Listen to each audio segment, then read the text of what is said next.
Hi friends, welcome back to my YouTube channel. ಎಲ್ಲರೂ ಹೇಗಿದ್ದೀರಾ friends? ಇವತ್ತು ನಾನು ಬೆಳಗ್ಗೆ ತಿಂಡಿಗೆ ಒಂದು ರೆಸಿಪಿ ರೆಡಿ ಮಾಡ್ತಾ ಇದ್ದೀನಿ. ಅದು ನಮಗೆ ಈ ಕಡೆ ಎಲ್ಲ ತುಂಬ ಸ್ಪೆಷಲ್ಲು. ಮಂಗಳೂರು, ಉಡುಪಿ ಸೈಡೆಲ್ಲ ತುಂಬ ಮಾಡ್ತಾರೆ ಇದನ್ನು. ಅದು ಉಪ್ಪು ಹುಳಿ ದೋಸೆ ಅಂತ ನಾವು ಕರಿತೀವಿ. ನೀವೇನು ಹೇಳ್ತೀರಂತ ನಂಗೆ ಗೊತ್ತಿಲ್ಲ. ನಿಮಗೆ ಗೊತ್ತಿರೋ ಹಾಗೆ ಈ ಉಪ್ಪು ಹುಳಿ ದೋಸೆ ಮತ್ತು ಈ ನೀರು ದೋಸೆ ತುಂಬ ಫೇಮಸ್ಸು ಉಡುಪಿ ಮಂಗಳೂರು ಕಡೆ. ನಾನಿವಾಗ ಅದನ್ನು ಮಾಡ್ಲಿಕ್ಕೆ ಹೊರಟಿದ್ದೀನಿ. ಈ ರೆಸಿಪಿ ನಿಮ್ಮ ಹತ್ರ ಕೂಡ ನಾನು ಶೇರ್ ಮಾಡ್ಕೊಳ್ತೀನಿ. ಬನ್ನಿ ಆಗಿದೆ ನೋಡೋಣ ಇದನ್ನು ಹೇಗೆ ಮಾಡೋದು ಅಂತ. ಅದಕ್ಕಿಂತ ಮೊದಲು ನನ್ನ ಚಾನಲ್ ಯಾರೆಲ್ಲ ಸಬ್ಸ್ಕ್ರೈಬ್ ಮಾಡ್ಕೊಳ್ಳಿಲ್ಲ ಸಬ್ಸ್ಕ್ರೈಬ್ ಮಾಡ್ಕೊಂಡು ನೋಡಿ ಫ್ರೆಂಡ್ಸ್. ಇವಾಗ ನಾವು ಮೊದಲು ಆ ದೋಸೆಗೆ ಹಿಟ್ಟು ರೆಡಿ ಮಾಡ್ಕೊಳ್ಬೇಕು. ಹಿಟ್ಟು ಹೇಗೆ ರೆಡಿ ಮಾಡ್ಕೊಳ್ಳೋದು ಅಂದರೆ, ಒಂದು 4-5 ಗಂಟೆ ಮೊದಲು ನಾನು ಈ ಲೋಟದಲ್ಲಿ 4 ಲೋಟ ಆಗುವಷ್ಟು ಅಕ್ಕಿಯನ್ನು ನೆನೆಸಿಟ್ಟಿದ್ದೇನೆ. ನೋಡಿ, ನಿಮಗೆ ಮೆಜರ್ಮೆಂಟ್ ಬೇಕಾದರೆ ಈ ಲೋಟದಲ್ಲಿ 4 ಲೋಟ. ಮತ್ತು ಅದಕ್ಕೆ ಒಂದು 2 ಸ್ಪೂನಷ್ಟು ತೊಗರಿಬೇಳೆ ಹಾಕಿದ್ದೇನೆ. ನೋಡಿ, ಕಾಣ್ತಾ ಇದೆ ನಿಮಗೆ. ನೋಡಿ, ಇದನ್ನು ಹಾಕಿ ಒಂದು 4 ಅವರ್ಸು 4ರಿಂದ ಒಂದು 5 ಗಂಟೆ ಇದು ನೆನೆಸಿಡಬೇಕು ನೀವು ಚೆನ್ನಾಗಿ. ಈಗ ನೆಂದಿದೆ ನೋಡಿ. ಈಗ ಇದನ್ನೀಗ ರುಬ್ಕೊಳ್ಬೇಕು. ಆದರೆ ಬರೀ ಇದನ್ನು ಮಾತ್ರ ರುಬ್ಕೊಳ್ಳೋದಲ್ಲ, ಇದ್ರ ಜೊತೆಯಲ್ಲಿ ಒಂದು ಮಸಾಲೆ ಇದೆ, ಮಸಾಲೆ ಸೇರಿಸಿ ರುಬ್ಕೊಳ್ಬೇಕು. ಬನ್ನಿ ಈಗ ಹಾಗಾದರೆ ಆ ಮಸಾಲೆ ಹೇಗೆ ಮಾಡೋದು ಅಂತ ನೋಡೋಣ. ಈಗ ಮೊದಲೊಂದು ಬಾಣಲೆ ಇಟ್ಟು ಗ್ಯಾಸ್ ಆನ್ ಮಾಡ್ಕೊಳ್ಳಿ. ಅದಕ್ಕೊಂದು ಸ್ವಲ್ಪ ಆಯಿಲ್ ಹಾಕ್ಕೊಳ್ಳಿ. ಸ್ವಲ್ಪ ಸಾಕು, ನಾವು ಸ್ವಲ್ಪ ಫ್ರೈ ಮಾಡಲಿಕ್ಕಿದೆ. ಅದಕ್ಕೆ ಒಂದು 1/4 ಸ್ಪೂನಷ್ಟು ಸಾಕು ಆಯಿಲ್ ಹಾಕ್ಕೊಂಡು ಅದಕ್ಕೆ ಕೆಲವು ಇಂಗ್ರೀಡಿಯೆಂಟ್ಸ್ ಎಲ್ಲ ಹಾಕ್ಲಿಕ್ಕಿದೆ. ಈಗ ಮೊದಲು ನೋಡಿ, ಇಲ್ಲಿ ನಾನು ಎಲ್ಲ ರೆಡಿ ಮಾಡಿ ಇಟ್ಕೊಂಡಿದ್ದೇನೆ. ಒಂದು 2 ಸ್ಪೂನಷ್ಟು ಧನಿಯಾ ಹಾಕಿ, ಆಯಿಲ್ ಸ್ವಲ್ಪ ಕಾದ್ಮೇಲೆ 2 ಸ್ಪೂನಷ್ಟು ಧನಿಯಾ ಹಾಕಿ. ಧನಿಯಾ ಹಾಕಿದ್ಮೇಲೆ 1 ನಿಮಿಷ ಅಷ್ಟೇ, 1 ನಿಮಿಷ ಅದನ್ನು ಸ್ವಲ್ಪ ಫ್ರೈ ಮಾಡಿ. ಮತ್ತು ಅದು ಫ್ರೈ ಆದಮೇಲೆ ಅದಕ್ಕೆ 1 ಸ್ಪೂನಷ್ಟು ಜೀರಿಗೆ ಹಾಕಿ ಅದನ್ನು ಕೂಡ ಅದರೊಟ್ಟಿಗೆ ಮಿಕ್ಸ್ ಮಾಡಿ ಒಂದು 10 ಸೆಕೆಂಡ್ ಫ್ರೈ ಮಾಡಿ ಸಾಕು. ಮತ್ತು ಅದಾದಮೇಲೆ ಒಂದು ಅರ್ಧ ಸ್ಪೂನು ಮೆಂತ್ಯ ಹಾಕಿ, ಮೆಂತ್ಯ ಕೂಡ ಮಿಕ್ಸ್ ಆಗಬೇಕು. ಮತ್ತು ಅದಕ್ಕೆ 1 ಸ್ಪೂನಷ್ಟು ಉದ್ದಿನಬೇಳೆ ಹಾಕಿ. ನಾನಿಲ್ಲಿ ಗುಂಡು ಉದ್ದಿನಬೇಳೆ ತೊಗೊಂಡಿದ್ದೇನೆ, ನೀವು ಯಾವ್ದು ಬೇಕಾದ್ರೂ ತೊಗೊಳ್ಬೋದು. ನಿಮ್ಮ ಹತ್ರ ಇರೋ ಉದ್ದಿನಬೇಳೆ ತಗೊಳ್ಳಿ. 1 ಸ್ಪೂನ್, ಅದು ಕೂಡ ಚೆನ್ನಾಗಿ ಮಿಕ್ಸ್ ಆಗಬೇಕು. ಮತ್ತು ಅದಕ್ಕೆ ನಾನು ಒಂದು ಅರ್ಧ ಸ್ಪೂನಷ್ಟು ಅಕ್ಕಿ ಹಾಕ್ತಾಯಿದ್ದೇನೆ. ಈ ಅಕ್ಕಿ ಯಾಕೆ ಹಾಕೋದು ಅಂದರೆ, ದೋಸೆ ಹಿಟ್ಟು ಸ್ವಲ್ಪ ನಮಗೆ ಮಂದಾಗಿ ಬರಬೇಕಲ್ಲ, ಗಟ್ಟಿಯಾಗಿ ಬರಬೇಕು. ಅದಕ್ಕೆ ಅಕ್ಕಿ ಹಾಕ್ತಾಯಿದ್ದೀನಿ. ಇದೆಲ್ಲ ಈಗ ಚೆನ್ನಾಗಿ ಫ್ರೈ ಆಗಬೇಕು. ಇದು ಅರ್ಧ ಫ್ರೈ ಆಗ್ತಿದೆ ಅಂತ ಹೇಳುವಾಗ ಇಲ್ಲಿ ಮೆಣಸಿನ್ಕಾಯಿ ಇಟ್ಕೊಂಡಿದ್ದೇನೆ. ನಾನು ಇಲ್ಲೊಂದು 7ರಿಂದ 8 ಮೆಣಸಿನ್ಕಾಯಿ, ಇದು ಗುಂಟೂರು ಮೆಣಸಿನ್ಕಾಯಿ, ಖಾರ ಇರುತ್ತೆ. ಅದನ್ನು ಒಂದು 7ರಿಂದ 8 ಮೆಣಸಿನ್ಕಾಯಿ ತೊಗೊಂಡಿದ್ದೀನಿ. ನಿಮ್ಮ ಹತ್ರ ಬ್ಯಾಡಗಿ ಮೆಣಸಿನ್ಕಾಯಿ ಇದ್ದರೆ 2 ಮಿಕ್ಸ್ ಮಾಡಿ ತೊಗೊಳ್ಬೋದು. ಬ್ಯಾಡಗಿ ಮೆಣಸಿನ್ಕಾಯಿ ಹಾಕಿದ್ರೆ ನಿಮಗೆ ಒಳ್ಳೆ ಕಲರ್ ಬರುತ್ತೆ. ನಂತರ ಬ್ಯಾಡಗಿ ಮೆಣಸಿನ್ಕಾಯಿ ಇರಲಿಲ್ಲ, ಅದರಿಂದ ಗುಂಟೂರು ಮೆಣಸಿನ್ಕಾಯಿ ಹಾಕ್ತಾಯಿದ್ದೀನಿ. ಖಾರ ನೀವು ನೋಡಿ ಹಾಕ್ಕೊಳ್ಳಿ, ಎಷ್ಟು ಬೇಕೋ ಅಷ್ಟು. ನೀವು ತುಂಬ ಖಾರ ತಿಂತೀರಿ ಅಂದರೆ ಇನ್ನೊಂದು 2 ಮೆಣಸಿನ್ಕಾಯಿ ಜಾಸ್ತಿ ಹಾಕ್ಕೊಳ್ಬೋದು. ಇದು ನಾನು ಮಾಡ್ತಾ ಇರೋ ಮೆಜರ್ಮೆಂಟು ನಿಮಗೆ ಮನೆಯಲ್ಲಿ 7-8 ಜನಕ್ಕೆ ಆಗುತ್ತೆ. ನಾನು ಯಾಕೆಂದರೆ 2 ದಿನಕ್ಕೆ ಮಾಡ್ತೇನೆ. ಇದನ್ನು ಮಾಡಿ ಫ್ರಿಜ್ಜಲ್ಲಿಟ್ಟು ನೆಕ್ಸ್ಟ್ ಡೇ ಕೂಡ ಯೂಸ್ ಮಾಡ್ತೇನೆ. ಆದ್ದರಿಂದ ನೀವು ಮನೆಯಲ್ಲಿ ಒಂದು 2-3 ಇದ್ದರೆ ಅಂದರೆ ಇದಕ್ಕೆ ಅರ್ಧ ಹಾಕ್ಕೊಳ್ಳಿ. 2 ಲೋಟ ಅಕ್ಕಿ ಹಾಕ್ಕೊಂಡ್ರೆ ಸಾಕಾಗುತ್ತೆ. ಇಲ್ಲ ಒಂದು 5-6 ಜನ ಇದ್ದೀರಿ ಅಂದರೆ ನಿಮಗೆ 4 ಲೋಟ ಬೇಕಾಗುತ್ತೆ. ಇದು ಫ್ರೈ ಆಗ್ತಾ ಇದೆ. ಫ್ರೈ ಆದಾಗ ಈ ಮೆಣಸಿನ್ಕಾಯಿ ಕೂಡ ಅದಕ್ಕೆ ಹಾಕಿ ಒಂದು 5 ನಿಮಿಷ ಚೆನ್ನಾಗಿ ಫ್ರೈ ಮಾಡಬೇಕು. ಅದು ಕಲರ್ ಚೇಂಜ್ ಆಗುತ್ತೆ, ಅಲ್ಲಿವರೆಗೆ ಫ್ರೈ ಮಾಡಬೇಕು. ನೋಡಿ, ಈಗ ಫ್ರೈ ಆಗ್ತಾ ಇದೆ. ಇನ್ನೂ ಒಂದು 2 ನಿಮಿಷ ಫ್ರೈ ಆಗಬೇಕು. ಇವಾಗ ನಾವು ರೆಡಿ ಮಾಡೋ ಈ ದೋಸೆ ಹಿಟ್ಟಲ್ಲಿ ನೀವು ಪ್ಲೈನ್ ಕೂಡ ಹಾಕ್ಕೊಳ್ಬೋದು ದೋಸೆ. ಮತ್ತು ಅದಕ್ಕೆ ಕ್ಯಾಬೇಜ್ ಕಟ್ ಮಾಡಿ ಹಾಕಿದರೆ ಅದು ಕ್ಯಾಬೇಜ್ ದೋಸೆ ಆಗುತ್ತೆ. ಮತ್ತು ಅದಕ್ಕೆ ಸೊಪ್ಪು ಕಟ್ ಮಾಡಿ, ಯಾವುದಾದ್ರೂ ಸೊಪ್ಪು ಹಾಕಿ, ಪಾಲಕ್ ಆಗ್ಬೋದು, ಮೆಂತ್ಯ ಸೊಪ್ಪು, ಯಾವ್ದು ಹಾಕಿದ್ರು ಸೊಪ್ಪಿನ ದೋಸೆ ಆಗುತ್ತೆ. ಮತ್ತು ಈರುಳ್ಳಿ ಕಟ್ ಮಾಡಿ ಹಾಕಿದರೆ ಈರುಳ್ಳಿ ದೋಸೆ ಆಗುತ್ತೆ. ಮತ್ತು ನಿಮಗೆ ಹೀರೆಕಾಯಿ ಇದೆಯಲ್ಲ, ಹೀರೆಕಾಯಿ ಕೂಡ ಕಟ್ ಮಾಡಿ ಅದನ್ನು ಮುಚ್ಚಿಸಿ ಕಲ್ ಮೇಲೆ ಇಡ್ಬೋದು. ಹೀಗೆ ಅದೆಲ್ಲ ಬೇಕಿದ್ರೆ ನೀವು ಕಮೆಂಟಲ್ಲಿ ನಾನು ಇನ್ನೊಮ್ಮೆ ಮಾಡಿ ತೋರಿಸ್ತೀನಿ. ಮತ್ತು ಬದನೆಕಾಯಿ ಇದೆಯಲ್ಲ, ಬದನೆಕಾಯಿ ಕೂಡ ಕಟ್ ಮಾಡಿ ಅದನ್ನು ಕಲ್ ಮೇಲೆ ಇಡ್ಬೋದು. ಈ ಹಿಟ್ಟಿಗೆ ಮುಳುಗಿಸಿ, ಹಿಟ್ಟಲ್ಲಿ ಮುಳುಗಿಸಿ ಹೀಗೆ ಜೋಡಿಸ್ಕೊಂಡು ಬಂದು ಕಾಯಿಸಬೇಕು. ತುಂಬ ಚೆನ್ನಾಗಿರುತ್ತೆ ಫ್ರೆಂಡ್ಸ್.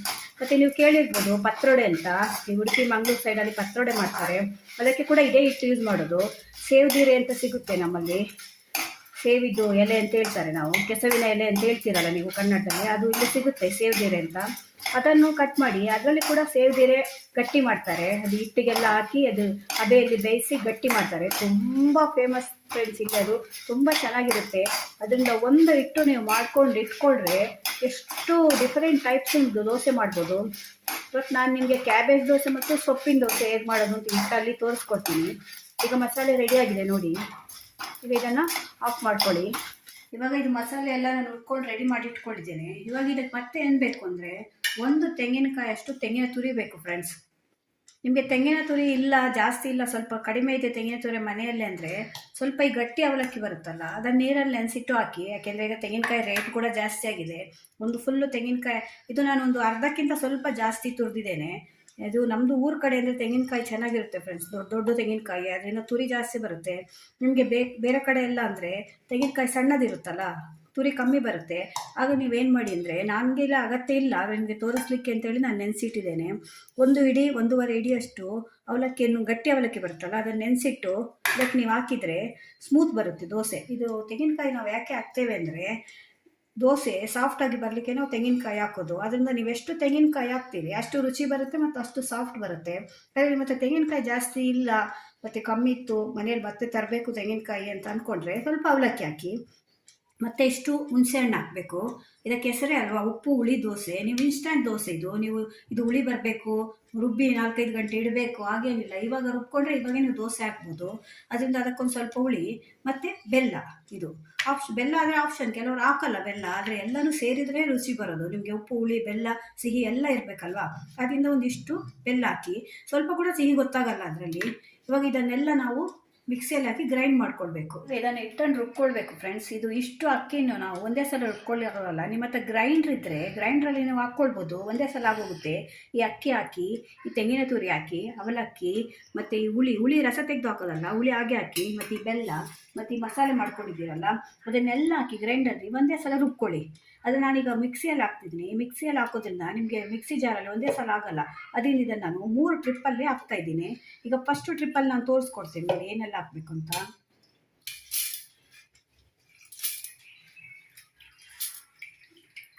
ಒಂದಿಷ್ಟು ಅಕ್ಕಿ ಹಾಕ್ಕೊಳ್ಳಿ, ಅದಕ್ಕಿಂತ ಜಾಸ್ತಿ ಮಿಕ್ಸಿಯಲ್ಲಿ ಆಗಲ್ಲಲ್ಲ. ಒಂದಿಷ್ಟು ಅಕ್ಕಿ ಹಾಕ್ಕೊಳ್ಳಿ, ಮತ್ತು ಅದರಲ್ಲೂ ಒಂದು ಸ್ವಲ್ಪ ಅವಲಕ್ಕಿ ಹಾಕ್ಕೊಳ್ಳಿ ಒಂದಿಷ್ಟು, ಮತ್ತು ಒಂದು ಸ್ವಲ್ಪ ತೆಂಗಿನ ತುರಿ ಹಾಕ್ಕೊಳ್ಳಿ. 3 ಟ್ರಿಪ್ಪಿಗೆ ಆಗುವಷ್ಟು ನಿಮಗೆ ಅಂದಾಜಾಗುತ್ತಲ್ಲ, ಒಂದು ಸ್ವಲ್ಪ ಹಾಕ್ಕೊಳ್ಳಿ. ಮತ್ತು 1 ಪೀಸ್ ಬೆಲ್ಲ ಹಾಕ್ಕೊಳ್ಳಿ, ಮತ್ತು ಒಂದು ಸ್ವಲ್ಪ ಹುಳಿ ಹಾಕ್ಕೊಳ್ಳಿ. ಮತ್ತು ನೀವೀಗ ಅದು ನಾವೀಗ ಮಸಾಲೆ ಮಾಡಿ ಇಟ್ಕೊಂಡಿದ್ವಲ್ವ, ಅದರಲ್ಲಿ ಸ್ವಲ್ಪ ಹಾಕಿ. ಎಲ್ಲ ಅಲ್ಲ, ಒಂದು 1/4 ವಾಸಿ ಹಾಕಿ. 2 ಮೆಣಸಿನ್ಕಾಯಿ ಸ್ವಲ್ಪ ಬರುವ ಹಾಗೆ ಹಾಕಿ. ಈಗ ಇದೆಲ್ಲ ಹಾಕಿ ನಾವು ಮಿಕ್ಸಿಯಲ್ಲಿ ಈಗ ಗ್ರೈಂಡ್ ಮಾಡ್ಕೊಳ್ಬೇಕು. ನೀವು ಗ್ರೈಂಡರ್ ಆದರೆ ಒಂದೇ ಸಲ ಆಗೋಗುತ್ತೆ ನೋಡಿ. ಈಗ ಮೊದಲು ರುಬ್ಕೊಂಡಿದ್ದು ಇಲ್ಲಿದೆ ನೋಡಿ, ಹೀಗಿದೆ. ಇವಾಗ ಇದನ್ನು ಮತ್ತೆ ಮಿಕ್ಸಿಯಲ್ಲೇ ಹಾಕ್ಕೊಳ್ತೇನೆ ನೋಡಿ ಫ್ರೆಂಡ್ಸ್. ಈಗ ರುಬ್ಕೊಂಡು ಹಿಟ್ಟು ರೆಡಿಯಾಗಿದೆ.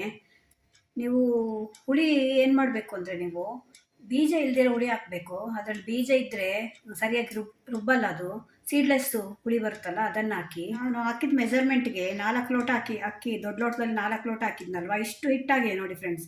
ನಿಮಗೆ ಇಷ್ಟು ಬೇಡ ಅಂದರೆ ನೀವು ಒಂದು 2 ಲೋಟ ಹಾಕ್ಕೊಂಡ್ರೂ ಸಾಕಾಗುತ್ತೆ. ಅವಾಗ ಇಂಗ್ರೀಡಿಯೆಂಟ್ಸ್ ಎಲ್ಲ ಅರ್ಧ ಹಾಕ್ಕೊಳ್ಳಿ ಸೇಮ್ ಹಾಗೆ. ಅದೆಲ್ಲ ಸಾಮಾನು ಹಾಕೋದೆಲ್ಲ ನೀವು ಅರ್ಧ ಹಾಕ್ಬೇಕಷ್ಟೇ. ಮತ್ತು ಇವಾಗ ನೀವು ಹೇಳ್ಬೋದು ಎಲ್ಲನೂ ಹಾಕಿದ್ದೀರಿ ಉಪ್ಪು ಹಾಕಲಿಲ್ಲ ಅಂತ. ಅದಕ್ಕೆ ನಾನು ಈಗ ಉಪ್ಪು ಹಾಕೋಲ್ಲ. ಅದಕ್ಕೆ ದೋಸೆ ಹಾಕ್ತೀನಲ್ವ, ಇದಕ್ಕೆ ನಾನು ಇವತ್ತು ಕ್ಯಾಬೇಜ್ ದೋಸೆ ಮತ್ತು ಪಾಲಕ್ ದೋಸೆ ಮಾಡ್ತಾಯಿದ್ದೀನಿ. ಆ ದೋಸೆ ಹಾಕುವಾಗ ಎಷ್ಟು ಬೇಕೋ ಇಟ್ಟು ಅಷ್ಟು ತಗೊಂಡು ನಾನು ಅದಕ್ಕೆ ಉಪ್ಪು ಮಿಕ್ಸ್ ಮಾಡ್ತೀನಿ. ಇವಾಗ ಬನ್ನಿ ನೋಡೋಣ ಅದು ಕ್ಯಾಬೇಜ್ ದೋಸೆ ಮತ್ತು ಪಾಲಕ್ ದೋಸೆ ಹೇಗೆ ಮಾಡೋದು ಅಂತ ನೋಡಿ. ಈಗ ರುಬ್ಬಿ ಇಟ್ಕೊಂಡಿದ್ನಲ್ಲ, ಈಗ ಸಪ್ರೇಟ್ ಮಾಡಿದ್ದೇನೆ. ಇದು ಸ್ವಲ್ಪ ಪಾಲಕ್ ಸೊಪ್ಪು ಹಾಕಿ ಮಾಡಲಿಕ್ಕೆ ದೋಸೆ, ಇದು ಸ್ವಲ್ಪ ಕ್ಯಾಬೇಜ್ ಹಾಕಿ ಮಾಡಲಿಕ್ಕೆ. ಇವಾಗ ಉಪ್ಪು ಹಾಕಿರಲಿಲ್ಲ ಆಗ ನಾನು, ಈಗ 2ಕ್ಕೆ ಒಂದು ಅರ್ಧ ಸ್ಪೂನ್ ಉಪ್ಪು ಹಾಕ್ತೇನೆ. ಆಗಲೇ ನೀವು ಉಪ್ಪು ಹಾಕಿಟ್ರೆ ಹುಳಿ ಬರುತ್ತೆ. ನೀವು ದೋಸೆ ಹಾಕುವಾಗ ಉಪ್ಪು ಹಾಕ್ಬೇಕು. ಅದಕ್ಕೆ ಹಾಕಿ ಚೆನ್ನಾಗಿ ಮಿಕ್ಸ್ ಮಾಡಿ ಎರಡನ್ನು. ಈಗ ಇದಕ್ಕೆ ನಾನು ಪಾಲಕ್ ಸೊಪ್ಪು ಬೇಯಿಸಿ ಇಟ್ಕೊಂಡಿದ್ದೇನೆ ನೋಡಿ, ಇದನ್ನು ಹಾಕ್ತೇನೆ.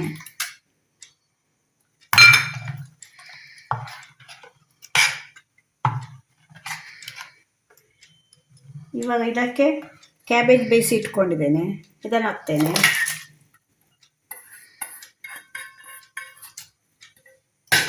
ಎರಡು ಹಾಕಿ ಚೆನ್ನಾಗಿ ಮಿಕ್ಸ್ ಮಾಡಬೇಕು ಇವಾಗ. ಈಗ ನೋಡಿ ನಾನು ಫಸ್ಟ್ ಕ್ಯಾಬೇಜ್ ದೋಸೆ ಹಾಕ್ತಾ ಇದ್ದೇನೆ. ಇದರಲ್ಲಿ ಕ್ಯಾಬೇಜ್ ಇದೆ ನೋಡಿ, ಕಾಣ್ತಾ ಇದೆಯಾ? ಈಗ ದೋಸೆ ಹಾಕ್ತೇನೆ.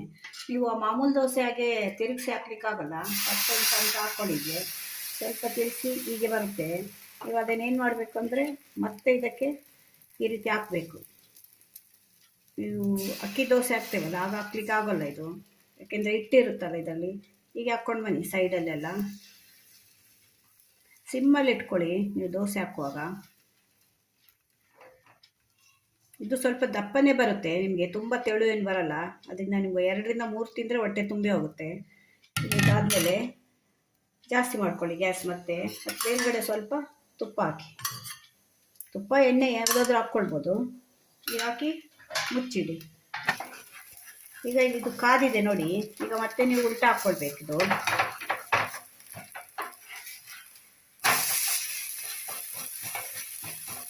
ನೋಡಿ, ಈ ರೀತಿ ಹಿಂದೆಗಡೆ ಎಲ್ಲ ಕೆಂಪಾಗಬೇಕಿದು.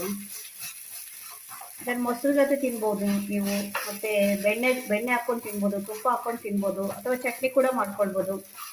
ಏನೂ ಇಲ್ಲ ಅಂದರೆ ಹಾಗೆ ಕೂಡ ತಿನ್ಬೋದು. ಯಾಕೆಂದರೆ ಇದಕ್ಕೆ ಉಪ್ಪು, ಹುಳಿ, ಖಾರ ಎಲ್ಲ ಬಿದ್ದಿರುತ್ತಲ್ವ, ಮತ್ತು ಕ್ಯಾಬೇಜ್ ಕೂಡ ಹಾಕಿರುತ್ತಲ್ಲ, ಎಲ್ಲ ಅದರಲ್ಲಿರುತ್ತೆ. ನಾವು ಅದನ್ನು ತುಪ್ಪ ಅಥವಾ ಬೆಣ್ಣೆ ಜೊತೆನೇ ತಿಂತೇವೆ. ನಿಮಗೆ ಬೇಕಾದರೆ ಚಟ್ನಿ ಮಾಡ್ಕೊಳ್ಬೋದು. ಕಾಯಿದು ತೆಂಗಿನಕಾಯಿದು ಚಟ್ನಿ ಇದೆಯಲ್ಲ, ಅದನ್ನು ಮಾಡ್ಕೊಂಡು ತಿನ್ಬೋದು ನೀವು, ಸೈಡ್ ಡಿಶ್ ಆಗಿ ಇಟ್ಕೊಂಡು. ಇಲ್ಲಾಂದರೆ ಹಾಗೆ ಕೂಡ ತಿನ್ಬೋದು. ಬೆಣ್ಣೆ ಜೊತೆ ತಿಂದರೆ ತುಂಬ ಚೆನ್ನಾಗಿರುತ್ತೆ ಫ್ರೆಂಡ್ಸ್. ನೋಡಿ ಫ್ರೆಂಡ್ಸ್, ಈಗ ಇದು ಕಾದಿದೆ. ನಿಮಗೆ ಕ್ಯಾಬೇಜ್ ದೋಸೆ ರೆಡಿ ಆಯಿತು ನೋಡಿ, ಈಗ ಬಂದಿದೆ. ಈಗ ನಾನು ಇದನ್ನು ಈಗ ಪಾಲಕ್ ದೋಸೆ ಹಾಕಿ ತೋರಿಸ್ತೇನೆ ನಿಮಗೆ. ನೋಡಿ, ಈಗ ಕ್ಯಾಬೇಜ್ ದೋಸೆ ಹಾಕಿದೆಲ್ಲ, ಈಗ ಪಾಲಕ್ ದೋಸೆ ಹಾಕ್ತಾ ಇದ್ದೇನೆ ನಾನು. ಪಾಲಕ್ ದೋಸೆ ಕೂಡ ಹಾಗೆ ಈಗ ಬಿಡಿಸಿದ ಮೇಲೆ ಗ್ಯಾಪ್ ಬರುತ್ತಲ್ಲ, ಅದಕ್ಕೆಲ್ಲ ಸ್ವಲ್ಪ ಫಿಲ್ಲಿಂಗ್ ಮಾಡ್ಕೊಂಡು ಬನ್ನಿ. ನಾವು ರೊಟ್ಟಿ ಮಾಡ್ತೇವಲ್ಲ ಹಾಗೆ. ಇದು ತುಂಬ ತೆಳು ಬರಲ್ಲ ನಿಮಗೆ, ಸ್ವಲ್ಪ ದಪ್ಪನೇ ಇರುತ್ತೆ. ಅದರ ಮೇಲೆ ತುಪ್ಪ ಹಾಕಿ.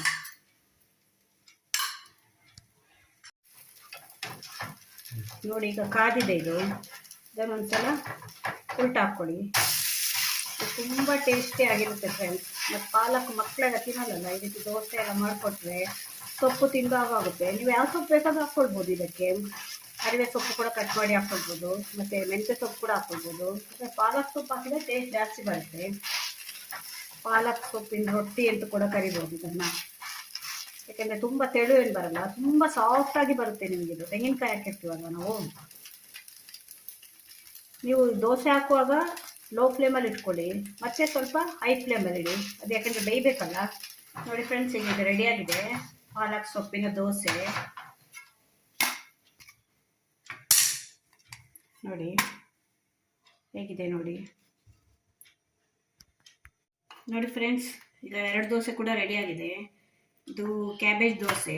ನೋಡಿ ಎಷ್ಟು ಸಾಫ್ಟ್, ಕಟ್ ಮಾಡಲಿಕ್ಕೆ ಬರುತ್ತೆ ನೋಡಿ ನಿಮಗೆ, ಎಷ್ಟು ಸಾಫ್ಟ್ ಆಗಿದೆ ನೋಡಿ, ಬರುತ್ತೆ. ಅದೇ ರೀತಿ ಇದು ಪಾಲಕ್ ದೋಸೆ. ಇದು ಕೂಡ ಎಷ್ಟು ಸಾಫ್ಟ್ ಇದೆ ನಿಮಗೆ, ನೋಡಿದರೆ ಗೊತ್ತಾಗುತ್ತೆ. ಇದ್ರ ಮೇಲೆ ಬೇಕಾದರೆ ಮತ್ತೆ ನೀವು ಸ್ವಲ್ಪ ತುಪ್ಪ ಹಾಕ್ಕೊಂಡು ತಿನ್ಬೋದು. ಚಟ್ನಿ ಏನಾದರೂ ಮಾಡ್ಕೊಳ್ಬೋದು ನೀವು, ಇಲ್ಲಾಂದರೆ ಸ್ವಲ್ಪ ತುಪ್ಪ ಹಾಕ್ಕೊಂಡು ಹಾಗೆ ತಿನ್ಬೋದು. ತುಂಬ ಟೇಸ್ಟಿಯಾಗಿರುತ್ತೆ ಮತ್ತು ಈಸಿ ಕೂಡ ಮಾಡಲಿಕ್ಕೆ ಕೂಡ. ನೋಡಿ, ಹೀಗೆ ಕಟ್ ಮಾಡಿದರೆ ಎಷ್ಟು ಮೃದುವಾಗಿ ಬರುತ್ತೆ ನೋಡಿ, ಎಷ್ಟು ಮೃದುವಾಗಿದೆ ನೋಡಿ. ನೀವು ಕೂಡ ಮನೆಯಲ್ಲಿ ನಿಮ್ಗೆ ಇಷ್ಟ ಆದರೆ ಒಂದ್ಸಲ ಟ್ರೈ ಮಾಡಿ ನೋಡಿ ಫ್ರೆಂಡ್ಸ್. ಮತ್ತು ಕಮೆಂಟಲ್ಲಿ ಹೇಳಿ ಹೇಗಿತ್ತು ಅಂತ. ಈ ವಿಡಿಯೋ ನಿಮ್ಗೆ ಇಷ್ಟ ಆದರೆ ನನ್ನ ಚಾನಲ್ನ ಸಬ್ಸ್ಕ್ರೈಬ್ ಮಾಡ್ಕೊಂಡು ನೋಡಿ ಫ್ರೆಂಡ್ಸ್. ಹೀಗೆ ಹೊಸ ರುಚಿ ತಗೊಂಡು ಮತ್ತೆ ಬರ್ತೀನಿ. Bye friends.